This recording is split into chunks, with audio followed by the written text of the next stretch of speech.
The dismantling of tradition continues.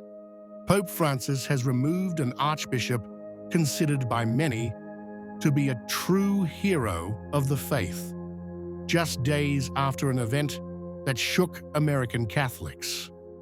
In his place, a bishop with a clearly progressive orientation was appointed.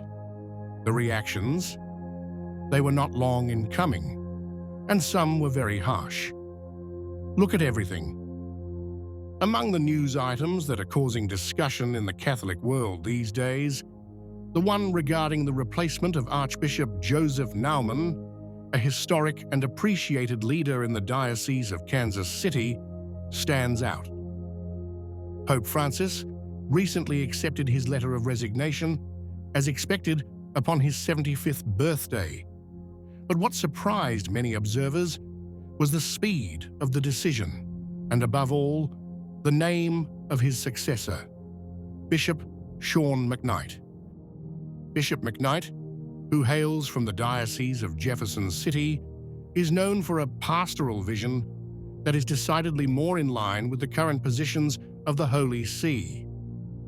In recent years, he has strongly supported health measures related to the pandemic and expressed opinions that, according to many faithful, are less firm on some sensitive issues of Catholic doctrine, such as communion for politicians who support laws that conflict with the teaching of the Church. This episode is part of a broader picture that some define as a process of progressive distancing from certain elements of the Catholic tradition. This is not simply a difference in style, but a pastoral direction which, according to many observers, tends to favor a more open dialogue with the modern world, to the detriment of continuity with the traditional teaching of the Church. The Naumann-McKnight case therefore represents a further sign of this change in progress.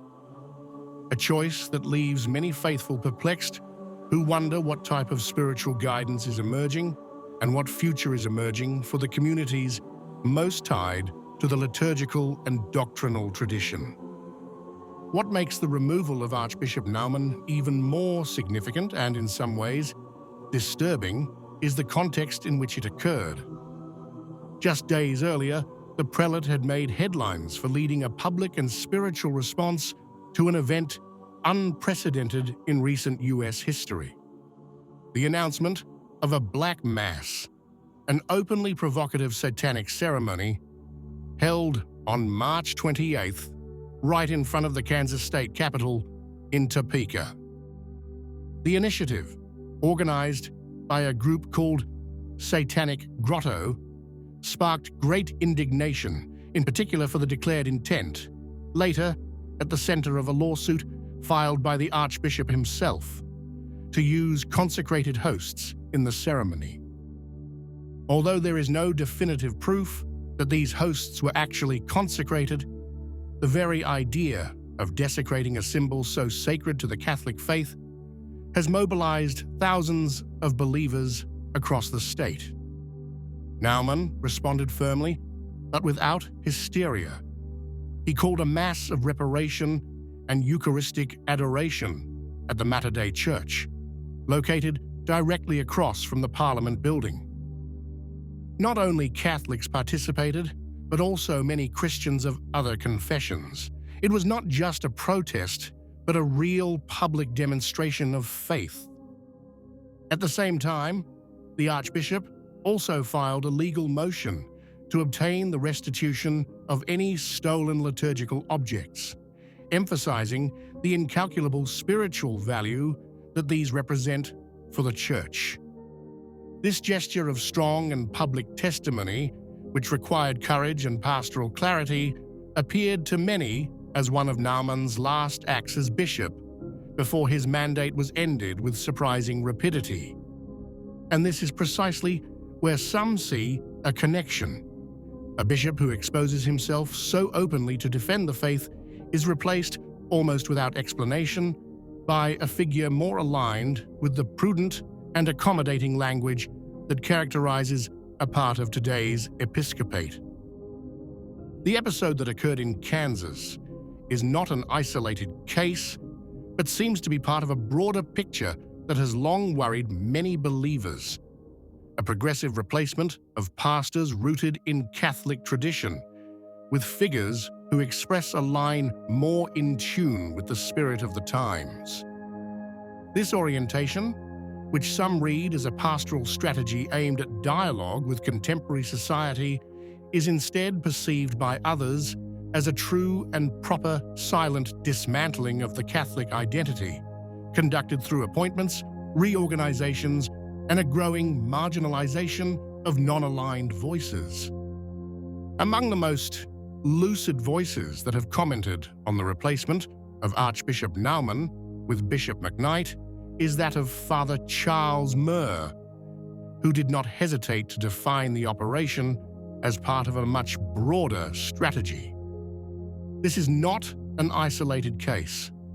This is exactly what we have seen happening for over 10 years.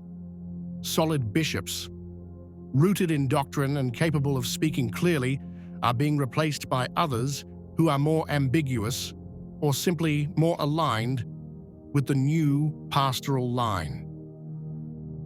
Father Murr spoke with regret, but also with a certain bitter irony, underlining how there is no longer even an attempt to mask certain choices.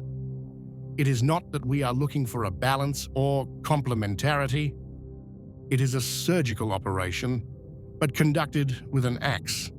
It cuts away what recalls tradition and grafts figures that do not disturb, that do not ask questions, that do not resist. Particularly worrying, according to the priest, is the speed with which Naumann's resignation was accepted, just a few weeks after a public position that had made him even more visible in the ecclesial panorama. They didn't want to wait, as if there was an urgency to turn the page, to silence a witness who was too inconvenient. And the chosen successor, despite all the personal qualities he will have, represents an evident change of direction. However, as always, Father Murr did not stop at criticism, but made an appeal.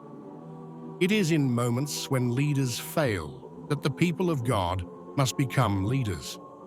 It is up to the faithful, the priests, the families, to guard what has been received. This is not a time for discouragement. This is a time for peaceful resistance, made of faith, prayer, and solid formation. Adding to the heated debate were the harsh words of the Archbishop Emeritus of La Plata, Héctor Aguirre. In a public speech that quickly made the rounds of the Catholic world, Aguirre expressed a dramatic judgment on the pontificate of Pope Francis, with whom he shared years of service in Argentina as an auxiliary bishop. According to Aguirre, the Holy Father is an enemy of tradition and of those who recognize themselves in it. But the phrase that struck them most is the one that directly concerns the Pope's personal spiritual dimension. The health of his soul has weakened, he said, and is no longer easy to heal. Aguirre did not speak out of personal rancor, but out of an ecclesial concern. That, in his opinion, concerns the very heart of the faith. Transmitted over the centuries, the main duty of a pope, he said, is to guard and transmit tradition. When you choose to fight it, something breaks, first in the church, but perhaps even before that within the man who leads. Aguirre's words, although harsh, are the mirror of a growing internal fracture. On one side, an episcopate increasingly selected for its affinity with a fluid and inclusive pastoral vision. On the other, a portion of the faithful and pastors who see in this a dangerous slide towards ambiguity and loss of identity. What do you think? If you liked the video, comment, Amen. God bless you.